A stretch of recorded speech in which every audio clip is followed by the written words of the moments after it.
Is it unique to us, or is it being disseminated across other? At this point in time, it's unique to you. This is probably all my DNA on that. Look at the size of that one. Yeah. Can you see that, Aaron?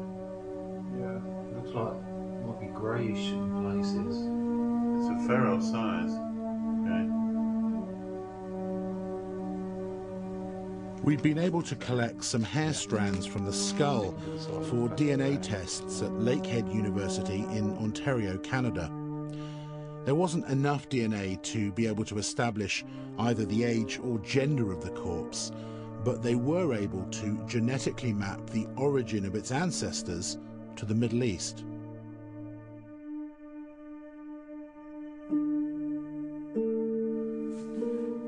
Who do you think it is?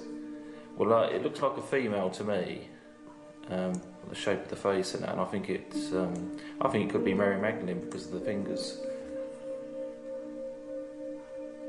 Do you still want to go public? Do you still want to go ahead? Oh, I need to go public to give me some sort of safety, I think. You know, even though I'm not giving out the location, I think this needs to be got out there as soon as possible, really. Although Ben thought it could be Mary Magdalene, I wasn't so sure. But even if it was a Knight Templar or a member of the Bloodline, it would still be a huge discovery. Armed with the latest footage and the DNA test, Ben and I hit the road to see what the experts thought. First stop was Cardiff in Wales, and a man who'd been investigating the Rennes mystery for 30 years. Those are quite definitely vessels of some sort, cups, jugs. Do they look religious at all? Religious sort of? This one's a chalice, quite clearly. This one here? The one that, as a priest, I would use to administer the communion to you. If you, yeah, isn't it, Trish? That's unmistakably a chalice. I'd put money on that. Serious money. Reverend Lionel Fanthorpe is an Anglican priest who's fascinated with the whole Bloodline mystery and its implications. I knew that he'd tell me straight away whether we had anything credible or not. This is amazing footage.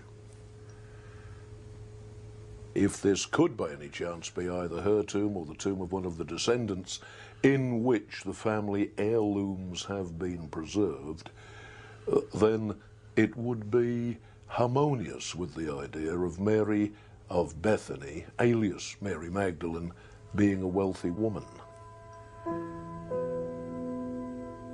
I would have said that this is extremely significant. It could, for me as a Rennes researcher for over 30 years, this could be one of the most important and significant finds that has yet been made.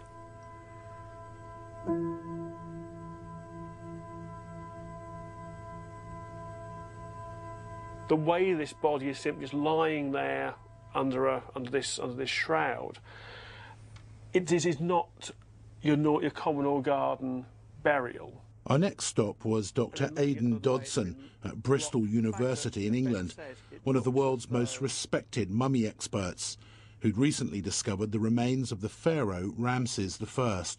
It's almost lying in state. Yeah, isn't it? It's kind of lying on this. That's exactly what it looks like. It's something. And the people would kind of walk round and. Yeah, and the very fact that it hasn't then been taken away, it suggests to me that there's this idea of some kind of veneration, because clearly, looking at the stones from the other side, it has been properly filled up. It was not just been abandoned.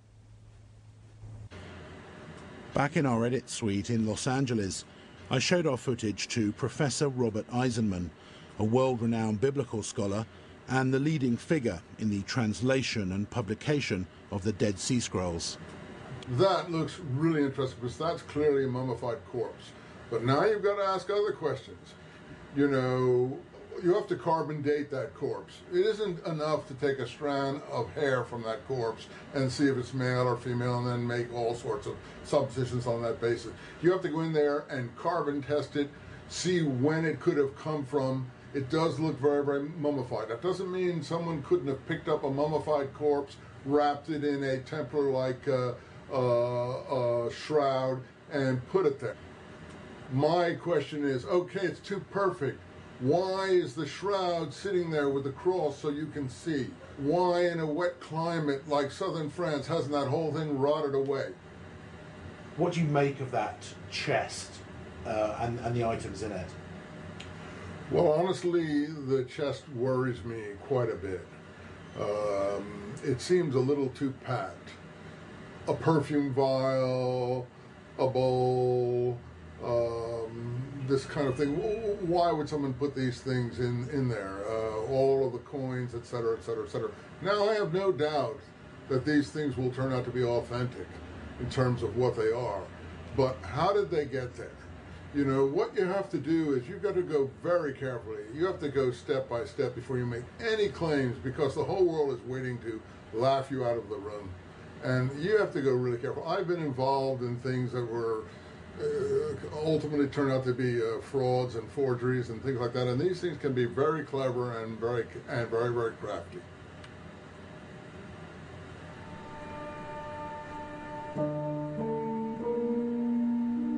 I knew that the academic world were going to be very skeptical about Ben's discoveries. They weren't going to be happy with his belief that it's Mary Magdalene, and they were definitely going to have a problem with his amateur archaeology. But I can't help feeling that's just unfair. The world's museums are full of relics discovered by maverick adventurers like Ben Hammet, who just followed a hunch and pulled stuff out of the ground with their bare hands. Why do you have to have a PhD to uncover something truly remarkable? The guardians of the walls are always going to try to protect the status quo. They have two choices. They can accept this and all its implications, or they can just say there's no evidence for this and maintain the trenches that they've built. But in that case, they'll be even more out of step with the people. Has anyone ever called you a bad Christian, and how do you react to that? People, it makes me sad to think that people out there think I'm there to attack the church, when in fact I'm bringing them a gift, if they could only perceive it, of reuniting the masculine and feminine at the very heart of the story. I asked a group once, I said, you know, what if this had been our model in Christianity? And one woman there was Polish, and she shook her head. She said, there would not have been a Holocaust. We would have had a whole different history if we had had that as our model. It could be the renewal of Christianity to have this story be told. What if the second coming is actually our renewed vision of who Jesus really was, and now we have him hand in hand with his partner, as in that window?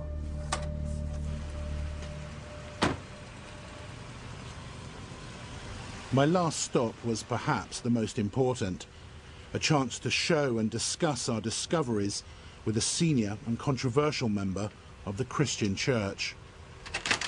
Bishop Spong? Yes, sir. Bruce Burgess. Glad to see you, Bruce. I've got a camera with me. Is it okay if I come in? Come on in. Okay. I think that traditional Christianity, that institutional form of Christianity, is probably dying. And I'm not sure that letting it die wouldn't be a good thing to happen, because I think when you look at the manifestations of traditional Christianity, they're not very life-giving. We've blessed slavery with the Christian scriptures. We've blessed anti-Semitism with the Christian scriptures. We stood by and watched Hitler destroy 6 million Jews. And then we were negative about women. And then we're negative about gay people, and we've been negative about left-handed people, and we've been negative about mentally ill people, and we've been negative about divorced people. The church has victimized a great number of people in this world. Now, how does that square with the portrait of Jesus drawn by the fourth gospel that says the purpose of Jesus is that we might have life and we might have it more abundantly? Is the way we treat gay people giving them life? Is the way we've treated women giving them life? We are in a rebellion situation because people aren't going to accept those definitions. I don't care what the Pope says. And so the traditional way in which we've told the Jesus story, I think, is inaccurate, and I think it will die. But I don't think the Jesus story will die, and I don't think the